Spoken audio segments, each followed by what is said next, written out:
The morning sky over Wake Island on the 5th of October, 1943, is the color of wet steel. Rain streaks across the windscreen of Ensign Robert Duncan's cockpit as his F6F Hellcat banks hard through the low clouds, the 2,000 horsepower Pratt & Whitney radial screaming beneath the cowling. Below, through gaps in the overcast, the Pacific churns grey and hostile. Duncan is 22 years old, from Marion, Illinois, and he has never killed a man. This will change in the next 3 minutes. Somewhere beneath him, climbing up through the murk, is Warrant Officer Toshiyuki Sueda of the Imperial Japanese Navy Air Service. Sueda is an ace 9 times over. He has perfected a technique that has worked flawlessly against American fighters for almost 2 years. He lures them into a vertical climb, watches their engines falter as they run out of energy, and then loops over the top to drop onto their tails like a hawk onto a field mouse. The old Grumman Wildcats could never follow him through the loop. They stalled, they fell, they burned. Sueda does not know that the aircraft above him is not a Wildcat. He does not know that everything he has learned about fighting Americans in the air is about to become obsolete. As Sueda pulls into his vertical climb, Duncan follows. This is the moment when the Wildcat would have shuddered, when its engine would have coughed and died, when the American pilot would have felt gravity clawing him backward. But Duncan feels none of this.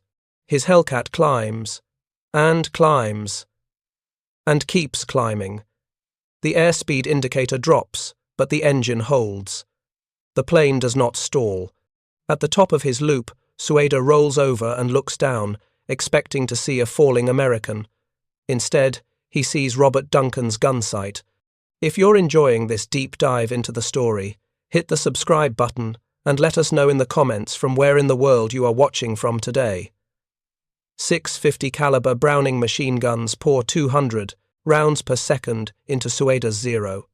The lightweight fighter, built without armor, without self-sealing fuel tanks, without any concession to the idea that a pilot might need to survive being hit, disintegrates. One moment there is an airplane, the next there is a fireball, tumbling toward the Pacific. Warrant Officer Toshiyuki Sueda, 9-kill ace, dies without ever understanding what has happened. He has made no mistake. He has executed his maneuver perfectly. Not the death of a single aircraft, but the death of an idea. For 2 years, Japanese pilots had flown with absolute confidence in their superiority. Their Zero was faster than the Wildcat, more maneuverable than the P-40, capable of ranges that seemed almost magical. In the first 6 months of the Pacific War, Japanese naval aviators achieved kill ratios of 12-1. They swept Allied aircraft from the skies over Pearl Harbor, Wake Island, the Philippines, the Dutch East Indies. Western intelligence officers who studied captured reports could barely believe what they were reading. The Zero seemed invincible. But invincibility is a story nations tell themselves when they are winning, and stories can be rewritten. The Grumman F6F Hellcat would destroy 5,216 enemy aircraft in 24 months of combat. It would produce more aces, more than 300 of them, than any other American fighter of the war. It would compile a kill ratio of 19-1 against Japanese aircraft. Against the Zero specifically, that ratio was 13-1. These numbers are staggering. They represent not merely a shift in the balance of air power, but a complete inversion of it. At the start of 1942, American pilots flying against the Zero were often brave and occasionally lucky. By the summer of 1944, Japanese pilots flying against the Hellcat were usually dead. How did this happen? How did an aircraft that looked, to untrained eyes, like a slightly larger version of the Wildcat, an aircraft that was slower than the Corsair and less elegant than the Mustang, become the most lethal fighter in the Pacific War? The answer begins not with engineers or admirals, but with a single crashed airplane and a dead teenager in the Aleutian Islands. On the 4th of June, 1942, 19-year-old Flight Petty Officer Tadayoshi Koga launched from the aircraft carrier Ryujo as part of a raid on Dutch Harbor, Alaska. The Aleutians operation was a diversion, meant to draw American attention away from the main Japanese thrust toward Midway. For Koga, it was simply another mission. He had no way of knowing that this flight would cost him his life or that his death would help end the war. During the attack on Dutch Harbour, Koga's Zero was hit by ground fire. A bullet severed the return oil line, and his engine began to starve. Streaming smoke, Koga nursed his crippled fighter toward Akutan Island, 25 miles to the east. The Japanese had designated Akutan as an emergency landing site, with a submarine stationed offshore to retrieve downed pilots. Koga's wingmen, Chief Petty Officer Makoto Endo and Petty Officer Tsuguo Shikada, circled above him, watching. Shikada spotted what appeared to be a flat, grassy meadow and radioed the location to Koga. It looked perfect. Solid ground, level surface, plenty of room. Koga dropped his landing gear and lined up his approach. What Shikada could not see from the air was the glint of moisture beneath the grass. It was not a meadow. It was a bog. Koga's wheels touched down and immediately sank into the muck. The Zero's momentum carried it forward, but the gear had nowhere to go. The aircraft flipped violently onto its back, slamming Koga's head against the canopy rail. The impact broke his neck. He died instantly. His wingmen circled above. They had orders to destroy any Zero that crash-landed in enemy territory. The aircraft was too valuable, its secrets too important, to risk capture. But as they looked down at the inverted fighter, they hesitated. Perhaps Koga was alive there. Perhaps he was trapped, injured, waiting for rescue. They could not bring themselves to strafe their friends. They departed. They never came back. For over a month, the Zero lay in the Aleutian bog, undisturbed. Then, on the 10th of July, a Navy PBY Catalina, piloted by Lieutenant William Thies, was returning to Dutch Harbour when his navigator became confused. Thies detoured over Akutan Island to get his bearings. In the back of the aircraft, machinists Mate Albert Nack happened to glance out a window. He saw a grey shape in the grass. The Zero was still there, still largely intact, still carrying all of its secrets. American recovery teams reached the site 2 days later. They buried Koga in a shallow grave near his aircraft and began the delicate work of extracting the Zero from the mud. By the 15th of July, the fighter was on a barge headed for Dutch Harbour. By August, it was in San Diego. By September, it was flying again, this time with American markings and an American test pilot in the cockpit. His name was Lieutenant Commander Eddie Sanders. The very first flight exposed weaknesses of the Zero which our pilots could exploit with proper tactics, Sanders wrote in his report. Immediately apparent was the fact that the ailerons froze up at speeds above 200 knots, so that rolling manoeuvres at those speeds were slow and required much force on the control stick. It rolled to the left much easier than to the right. Also, its engine cut out under negative acceleration due to its float-type carburetor. Sanders had found the cracks in the legend. The Zero was fast and manoeuvrable, yes, but only at certain speeds. Above 200 knots, the ailerons locked up. The pilot could push the stick all he wanted. The aircraft would barely respond. Below 200 knots, the Zero could turn inside anything in the American inventory. But if you could force the fight above that speed, the advantage shifted. And there was another weakness, even more significant. The Zero had no armour. None. Not around the cockpit, not around the engine, not around the fuel tanks. The fuel tanks were not self-sealing. A single tracer round could turn the entire aircraft into a torch. This was not an oversight. It was a design philosophy. The Zero's chief designer, Jiro Horikoshi, had faced an impossible set of requirements from the Imperial Japanese Navy. The aircraft needed to be fast. It needed to be maneuverable. It needed to outrange any fighter in the world. And it needed to do all of this with an engine of modest power, because Japan did not have access to the high-octane aviation fuel or the supercharger technology that would allow them to build truly powerful engines. Horikoshi's solution was weight reduction taken to an upset, almost suicidal extreme. He used a special aluminum alloy called extra super duralumin for the airframe. He reduced structural margins to levels that Western engineers would have rejected as unsafe. And he deleted everything, every ounce, that did not directly contribute to performance. Armor protects the pilot, but adds weight. Delete it. Self-sealing fuel tanks save lives, but add weight. Delete them. Radio equipment helps coordination, but adds weight. In many zeros, delete it. The result was an aircraft that weighed 1,800 pounds less than a Wildcat, with roughly the same engine power. The performance differential was extraordinary. In the hands of a skilled pilot, the Zero seemed to dance through the sky. It could climb faster, turn tighter, and fly farther than anything the Allies could put against it. But what happens when a Zero gets hit? It explodes. Japanese pilots of those days, Horikoshi later wrote, had a feeling similar to that which must have been experienced by skillful samurai who single-handedly fought many well-protected enemies.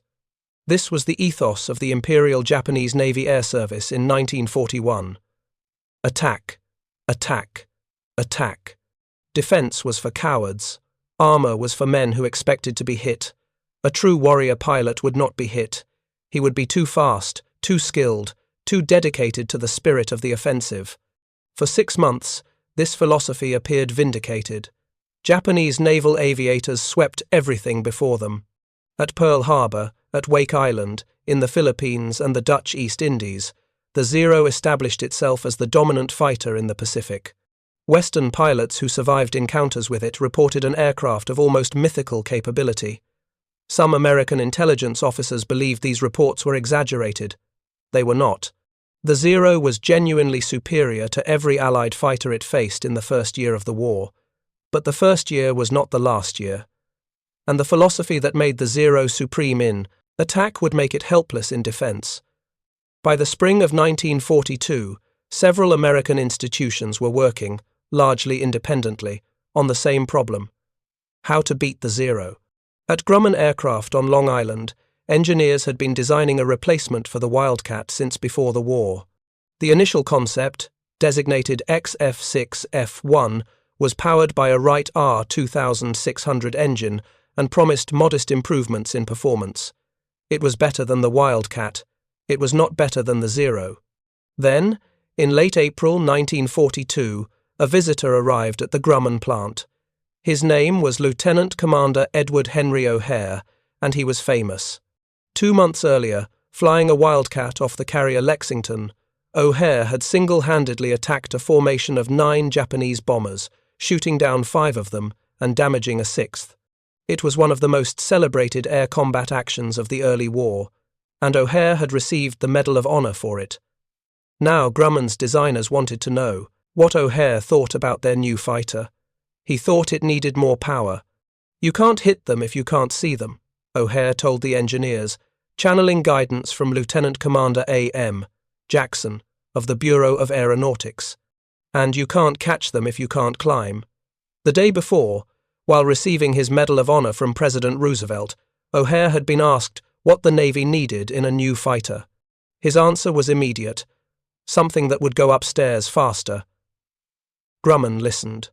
4 days after O'Hare's visit, the Navy's Bureau of Aeronautics issued a directive: install the Pratt & Whitney R2800 double wasp engine in the XF6F prototype. The R2800 was the same power plant that would drive the P-47 Thunderbolt and the F-4U Corsair.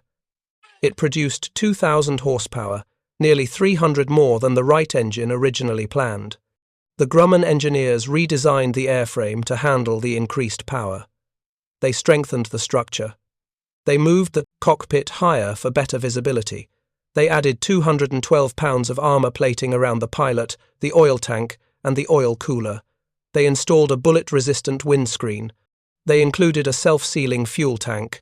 The result was an aircraft that weighed nearly 3 tons more than a Zero. In a turning fight at low altitude, the Zero would eat it alive. But the Hellcat was not designed for turning fights at low altitude. The Hellcat was designed to use its power, to dive on the enemy from above, to make a firing pass at high speed, where the Zero's ailerons would freeze, to absorb damage that would have destroyed a Zero and keep flying, to kill quickly and break away, to survive. The Cyclone-powered XF6F made its first flight on the 26th of June, 1942.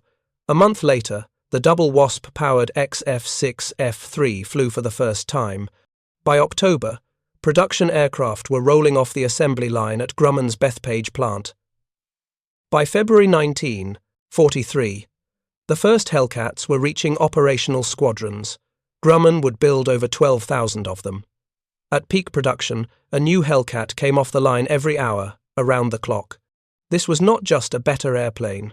It was an American industrial might made manifest. The Japanese, who had started the war with perhaps the best-trained naval aviators in the world, now faced an opponent who could lose 100 aircraft and replace them within days. The first Hellcat combat occurred on the 31st of August, 1943, during a raid on Marcus Island. Fighters from VF-5 aboard the new Essex-class Yorktown strafed Japanese installations but encountered no aerial opposition. The aircraft performed well, but the true test was still coming. It came 5 weeks later, over Wake Island. This brings us back to Ensign Robert Duncan, climbing through the rain, following Warrant Officer Swader into the maneuver that had killed so many Wildcat pilots. Duncan did not know he was making history. He did not know that the man he was about to kill was a veteran ace. He knew only that his commanding officer, his operations officer, and his gunnery officer had all flown the captured Akutan 0, and they had told him how to fight it. "Do not try to turn with them," they said. "Do not try to outmaneuver them at low speed. Use your power, use your speed, use your armor. Make them come to you. Make them fight on your terms." Duncan did exactly this. When Swader pulled into his climb, Duncan followed, trusting his engine, trusting his aircraft, trusting that the Hellcat would do what the Wildcat could not. It did. Within a month, the Hellcats of VF-5 and other squadrons were compiling results that seemed almost unbelievable. On the 23rd of November, over Tarawa, Hellcats engaged Zeros and shot down 30 of them for the loss of a single F6F. On the 5th of December, over Kwajalein, 91 Hellcats tangled with 50 Zeros and destroyed, 28 for the loss of 2. These were not flukes. This was the new reality. The men who built the Zero had created a weapon perfectly suited to a short, aggressive war where Japan held the initiative. They had not built a weapon for a long war of attrition. They had not built a weapon for defense, and by the autumn of 1943, Japan was on defense, whether it wanted to be or not. The problem was not the airplane. By 1943, Japanese engineers understood that the Zero was becoming obsolete. They had designed improved versions, the A6M3 and A6M5, with more powerful engines and heavier armament. They had even begun work on entirely new fighters, aircraft that might match the Hellcat in speed and power while retaining the Zero's legendary agility. But none of this mattered if there was no one to fly them. The Imperial Japanese Navy had begun the war with approximately 3,500 trained naval aviators. These men were extraordinarily skilled. Many had combat experience in China. All had survived a training program so demanding that it washed out 9 applicants for every one it graduated. The pre-war Japanese naval aviator was, quite possibly, the finest combat pilot in the world. He was also irreplaceable. This was the fatal flaw in Japan's strategy, and it became apparent almost immediately. At Pearl Harbor, 29 Japanese aircraft were lost. That sounds like a small number, but those 29 aircraft represented more than a quarter of the annual output of Japan's pilot training program. At Coral Sea in May 1942, Japan lost over 90 aircrew. At Midway in June, another 110. In the grinding air battles over Guadalcanal through the second half of 1942, hundreds more vanished into the jungle or the sea. Each loss was a catastrophe. Each dead pilot represented years of training that could not be quickly replaced. Japan had built its air arm on the assumption that a small number of supremely skilled aviators could defeat a larger number of adequately trained opponents. This assumption required short wars. It required decisive battles. It required victory. It did not allow for attrition. The American approach was different.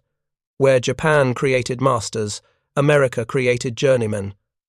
American pilot training was designed to produce large numbers of competent aviators in a relatively short time. The goal was not perfection but adequacy at scale. A new American pilot might have 500 hours of flight time before he reached a combat squadron. He was not as skilled as his Japanese counterpart, but he was good enough. And there were thousands of him. More importantly, America rotated its experienced pilots home. After a combat tour, a veteran might spend 6 months or a year as an instructor, passing his knowledge to the next generation. This created a virtuous cycle. Each new class of pilots learned from men who had actually fought the enemy. Each succeeding class was better prepared than the last. Japan did the opposite.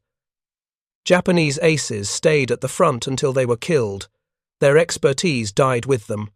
The training schools, starved of experienced instructors, produced pilots who were technically proficient but tactically naive.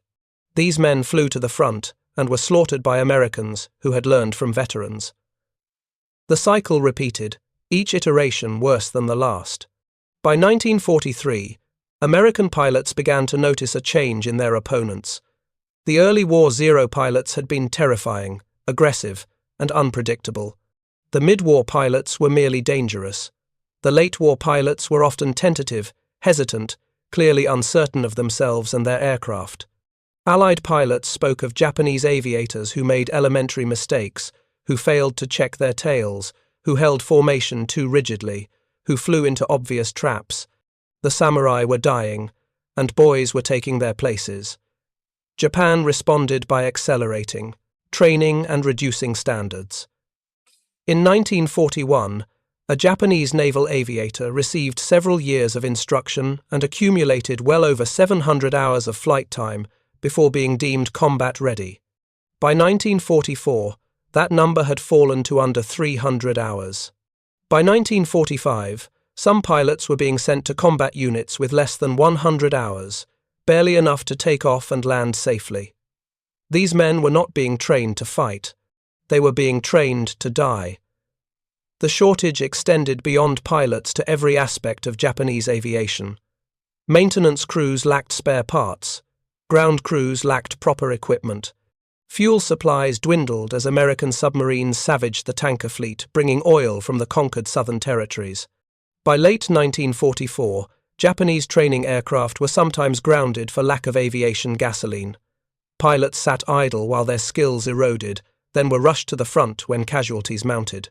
The contrast with America could not have been starker. American training bases had unlimited fuel. American factories produced aircraft faster than pilots could be trained to fly them. American carriers sailed with full air groups while Japanese carriers struggled to fill their rosters with anyone who could operate an aircraft at all. Into this widening gap flew the F6F Hellcat. The greatest demonstration of the Hellcat's dominance occurred in June 1944 during the Battle of the Philippine Sea.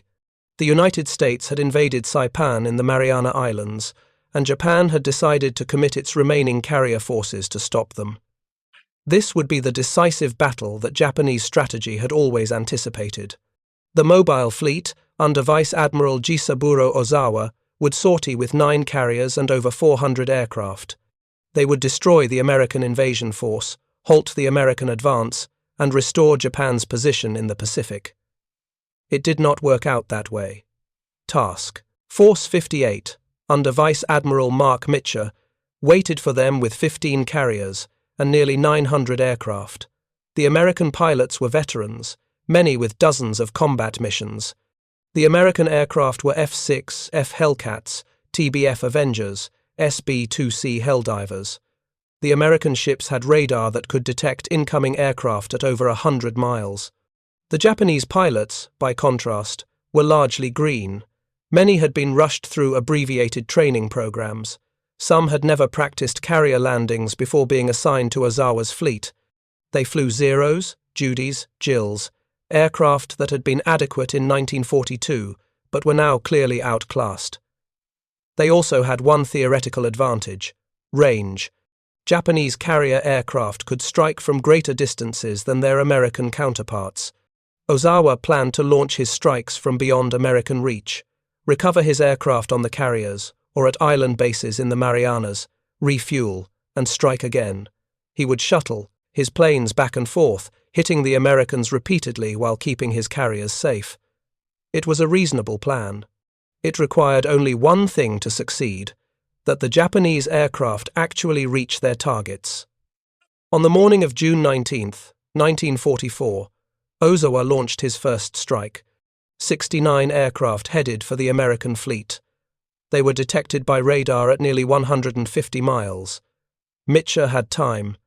He launched his Hellcats and began vectoring them toward the incoming raid. The American fighter directors, using voice radio to coordinate their pilots, positioned the F6Fs at optimal altitude and heading. By the time the Japanese arrived, over 200 Hellcats were waiting for them. The result was slaughter. The Japanese formation came in high, expecting to push over into their attack dives.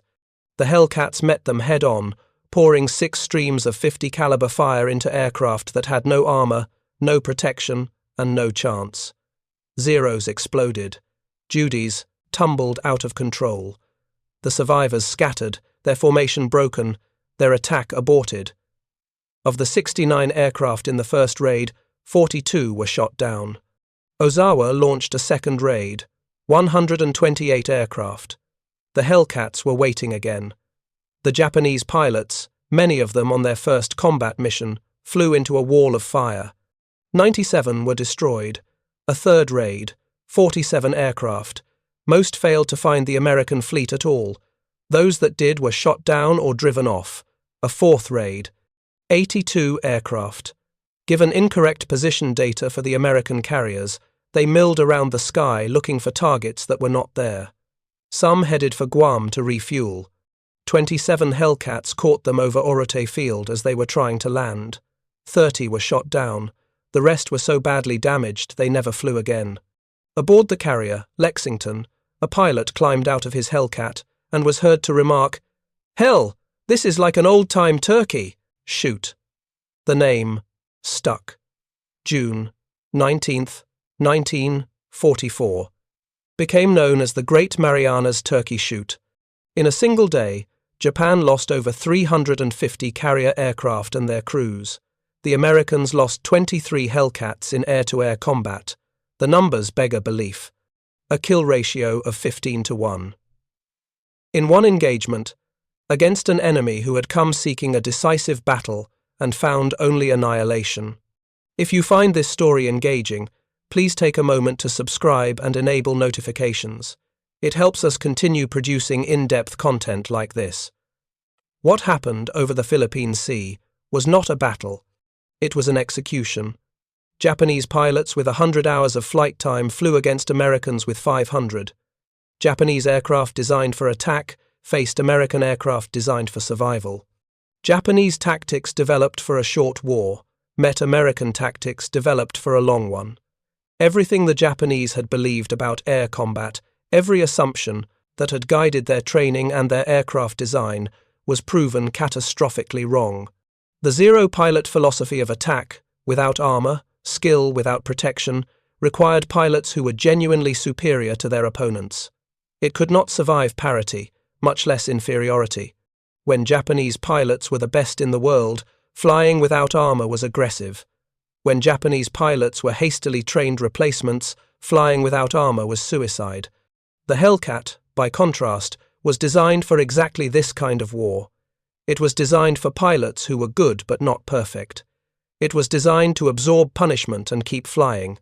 It was designed to be produced in enormous numbers by workers who had never built an aircraft before. It was designed, in essence, to be proof against the kind of attrition that was destroying Japan's air arm. And it worked. In the aftermath of the Philippine Sea, Japan's carrier aviation ceased to exist as an effective force. The surviving carriers would sortie again at Leyte Gulf in October, but only as decoys. They had no aircraft left to speak of, no pilots worth the name. They were sacrificial lambs sent out to draw American attention while the surface fleet attempted to reach the invasion beaches. The remaining Japanese aircraft, what few there were, increasingly turned to a new tactic. If pilots could not survive long enough to become skilled, If aircraft could not survive long enough to return to base, then perhaps the solution was to remove survival from the equation entirely. In October 1944, the first organized kamikaze attacks began. It was an admission of absolute defeat in conventional air combat. Japan could not train pilots fast enough. Japan could not build aircraft good enough. Japan could not devise tactics successful enough. The only remaining option was to use pilots and aircraft as guided missiles, accepting certain death in exchange for the possibility of striking a blow. This was not the response of a military that believed it could win. This was the response of a military that had run out of alternatives. The kamikaze would inflict terrible casualties on the American fleet.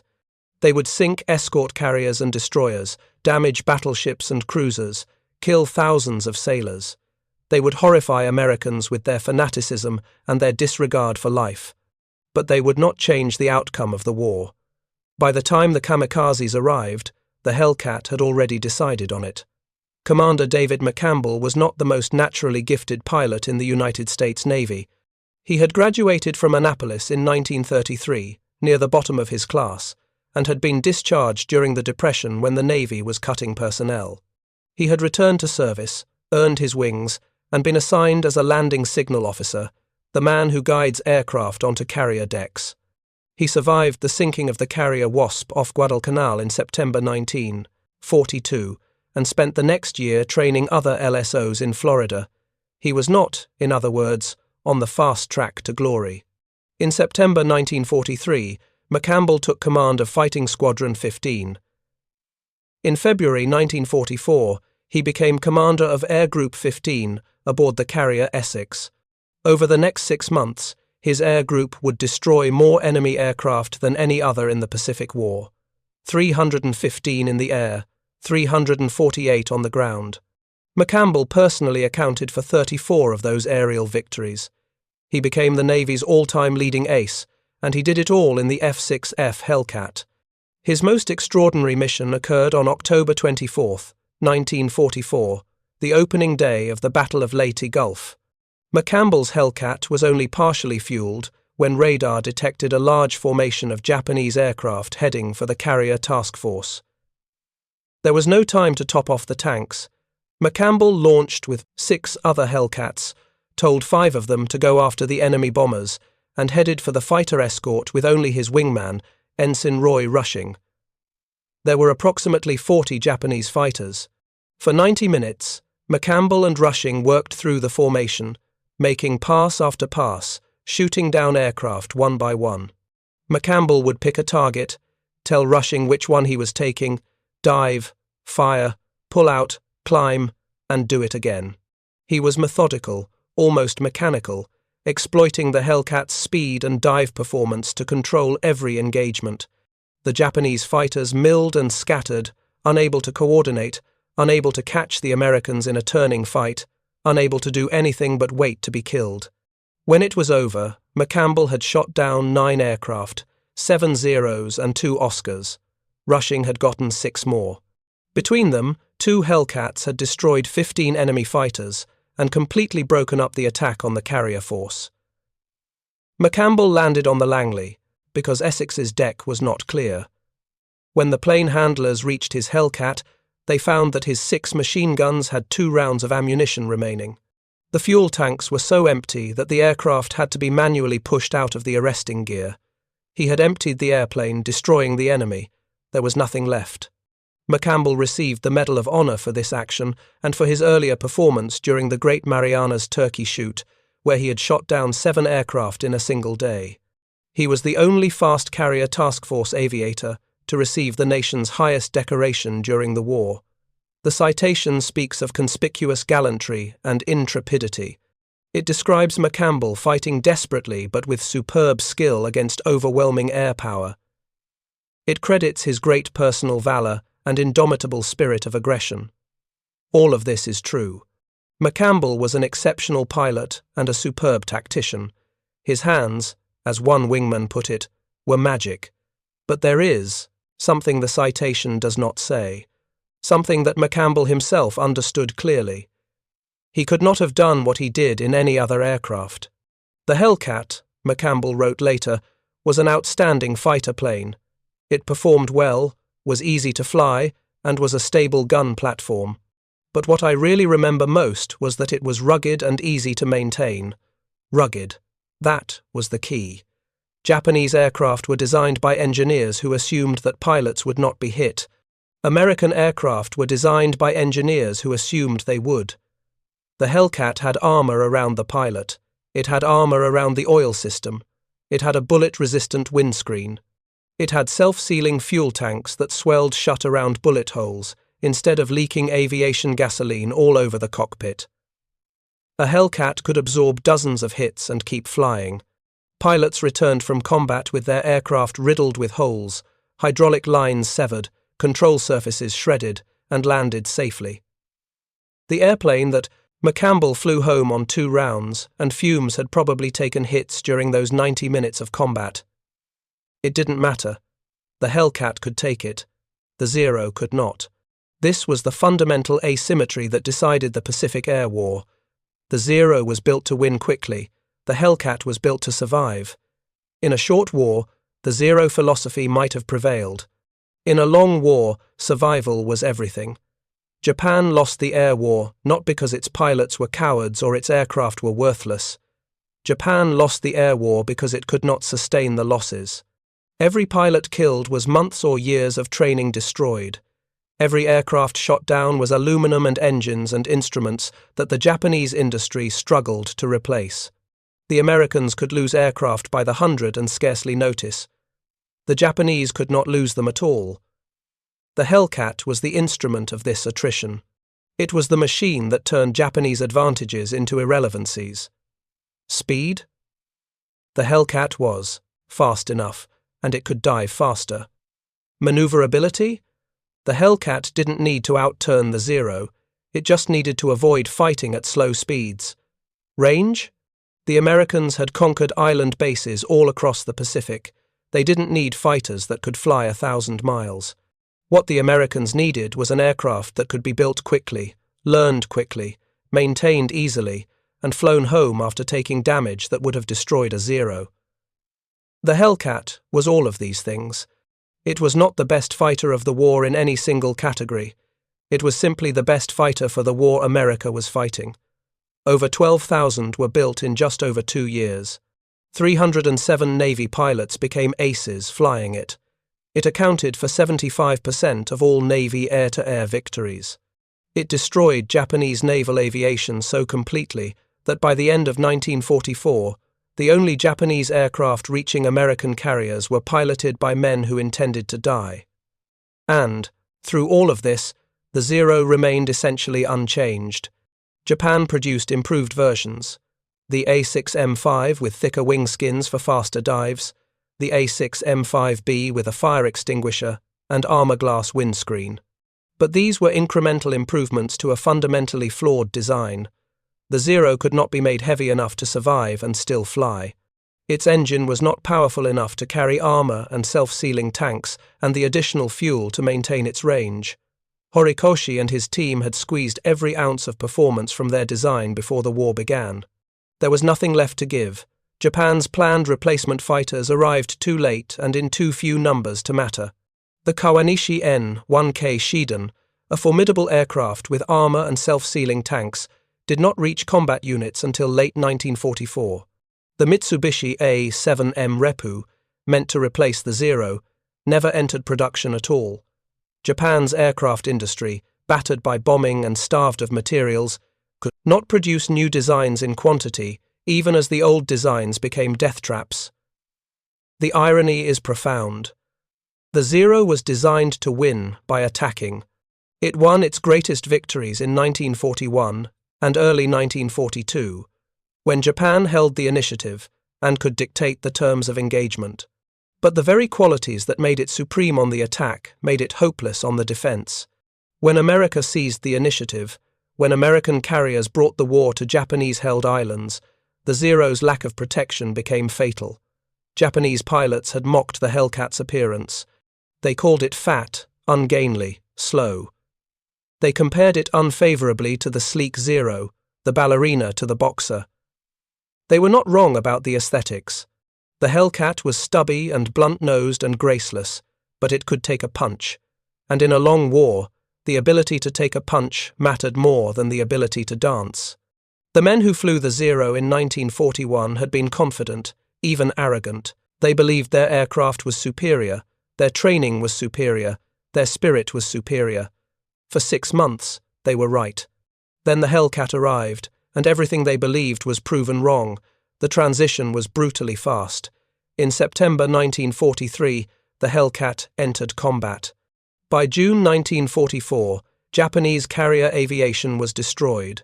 By October 1944, the kamikazes had begun, from supremacy to annihilation in 13 months. This is what happens when war lasts longer than expected. This is what happens when assumptions are tested by attrition. This is what happens when a culture of attack meets an industry of survival. 5,216 enemy aircraft destroyed, a kill ratio of 19-1, over 300 aces were created, 75% of Navy aerial victories. These are the numbers of the F6F Hellcat. They are staggering, and they are final. No other American fighter in any theater approached this record.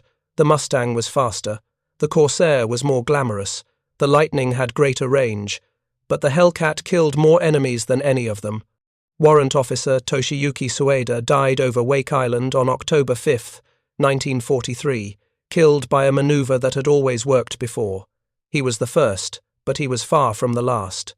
In the 20 months that followed, over 5,000 Japanese airmen would follow him, shot down by Hellcats flown by men who were not necessarily more skilled but were always better protected. Ensign Robert Duncan, the man who killed Sueda, finished the war as an ace with 7 victories. He flew over 100 combat missions in World War II and Korea, retired as a captain, and lived to be 92 years old. He spent his final years in Marion, Illinois, where he had grown up, running a real estate business and serving on the local airport board. He had time to do all of these things because his aircraft was designed to bring him home. The Zero was a beautiful airplane. It was fast and agile and capable of extraordinary feats in the hands of a master. It was also a coffin. It burned easily, it broke apart under fire, and it offered its pilots nothing but their own skill as protection. For a while, skill was enough. Then the Hellcat arrived, and skill was not enough anymore.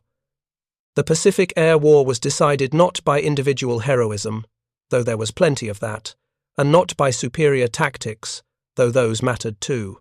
It was decided by industrial capacity and the design philosophies that industrial capacity made possible.